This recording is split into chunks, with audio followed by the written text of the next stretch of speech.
and welcome to a short tip on Microsoft Word's automatic paragraph numbering. I'm Craig Brody, technology trainer, and here I have 10 paragraphs I'd like to number.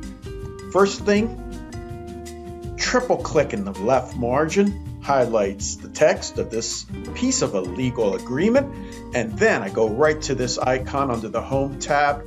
It's called Multi-Level List, and I pick from the library a list style.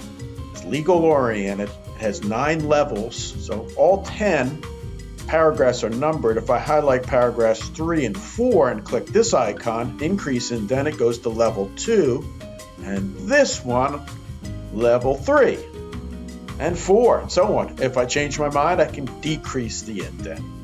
Well, there's a lot to learn on this topic as well as related styles, and that's a good start, though. Thank you very much for watching. Bye now.